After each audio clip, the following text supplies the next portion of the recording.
So you want to start saving money. Maybe that's $10, $50, or even $100,000, but you don't know how to get started. Stay tuned and watch this video. What's up everybody and welcome back to another video. In today's video, we're going to be going over how to save money. This has been a highly requested topic and for good reason. This is the building block or the foundation to reaching your financial goals and reaching financial freedom. So I understand why it gets asked so much. But frankly, you already know how to save money. You just haven't attached yourself to a goal emotionally or built up the skill and self-discipline in order to save money. So we're going to go over that in today's video. First of all, I can't stress enough that you really need to have your emergency account saved up and all of your debts paid before you start saving substantial amounts of money to reach goals in an account sitting somewhere. There's no reason to save up money in one account while you're paying interest and fees on other accounts. Get all of your debts paid, have an emergency fund, and now we can start saving towards other goals like retirement, vacations, or things that you just want. So what I mean by a goal that you're emotionally attached to is that the number that you're saying is just arbitrary. I want to save $5,000, $50,000, or $100,000. For what? What is that money saved for? If you're just saying I want to save $50,000, it's not going to give you a strong emotional attachment to that goal to keep you on course. But let's say you want to save $50,000 so that you can stop working, or you can stop working in your 50s. Now that's a bigger goal, right? Most people hate working, or if they don't hate working, they don't want to have to go to work. They want to choose to go to work. How nice would that be? Now that $50,000 can allow you to do that much earlier if it's saved in a retirement account, because that $50,000 turns into $100, $150, $500, $1 million by the time you're ready to retire. So now you have an emotional attachment to that goal. Let's say it's much smaller. Let's say you just want to take your family on a vacation and you don't want to charge it to credit. You just got out of debt. You don't want to go in debt anymore or charge anything to your credit card. So now you want to take this trip and it's $5,000. Now every time you go to spend $1, you say, will this dollar be better used for my vacation that I really want to take, or do I really need that latte at Starbucks? Now if it's that latte at Starbucks, then go for it. But if you're like, that's just going to be temporary, this trip is much more important to me, or my retirement is much more important to me. Now when you go to spend that money, you have some emotional attachment to that goal. You're going to say, well, wait a minute, maybe I'll just make coffee at home this week, or eat at home this week, or I'll watch my movies at home this week instead of going out to eat, going to the movies and stuff like that. Now you have a bigger goal to shoot for, and that's going to allow you to save. This self-discipline and skill will take time to build just like anything else. Name a sport or a job or a business that you've started. You know when you first got into it, you weren't very good at it.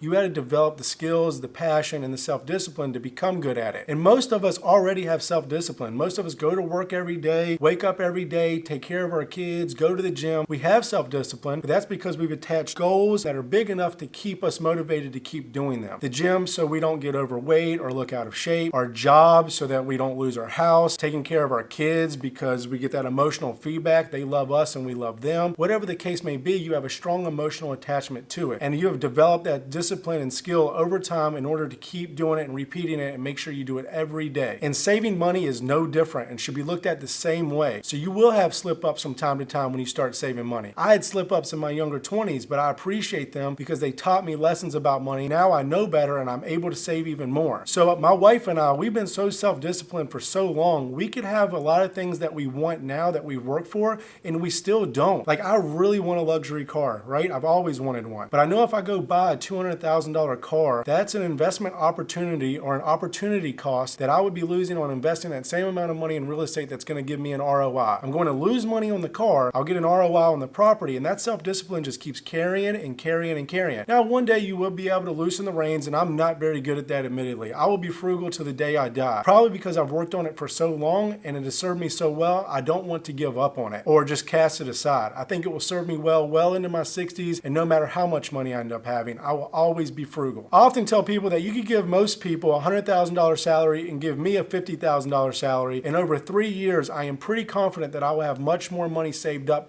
than them. Now that doesn't make me better than them. I'm just a better saver than most because I've developed that skill over time and because I've attached goals and emotions to those goals that are much bigger than spending that money on short-term satisfaction. I am always thinking about long-term goals, so much so that it's almost a bad thing, and I've worked on that. I still have a lot of fun. My wife and I still travel the world. So here's a few things that my wife and I do to save money that are crazy to most, or things that we've done for the last 10 years to amass our net worth so that one day we do not have to work again, and that's what we're working towards. That's our goal. But things like cutting my own hair, that's crazy to most. Now don't go picking on my hair in the comments. It should look okay. But cutting my own hair, Making shoes last well past when they still look good. I get picked on for that all the time.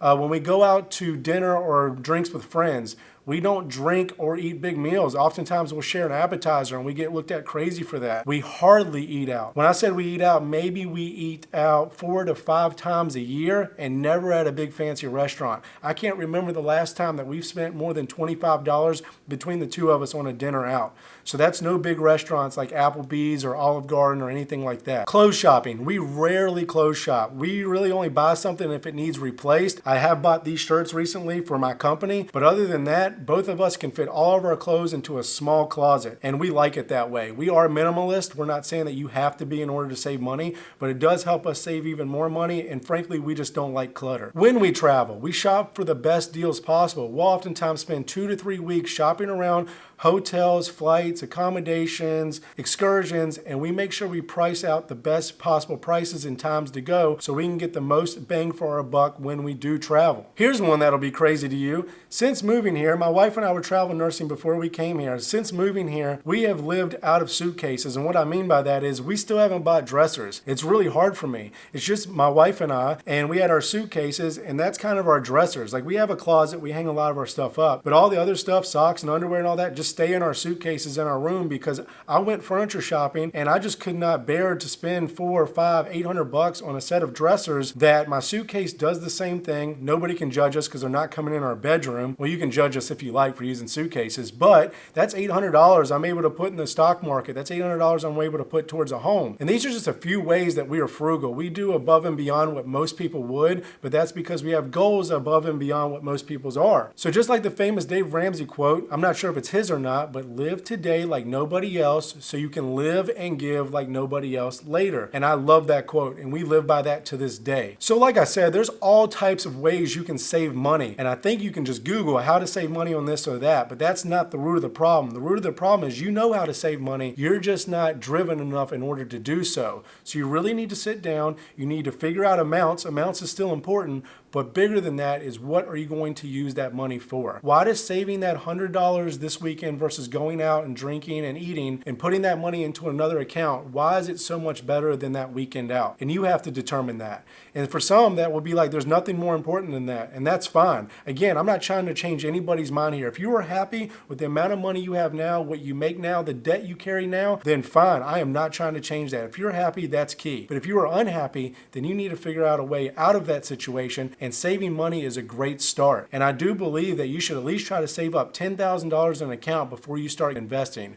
Grant Cardone, who's a billionaire in real estate, he says $100,000. So my number's a bit conservative compared to his, but I do understand that getting to $100,000 can be really hard or take a long time. I actually don't think it's that hard. It's just like saving $10,000. It just takes more time. But you also don't want to wait too long. I know I saved well over $100,000 before I started investing, and I waited too long. I wish I had started earlier, but that discipline allowed me to save that money. That first $100,000 allowed me to keep repeating that. So now I can buy houses, invest in businesses, and do things that we always wanted to do.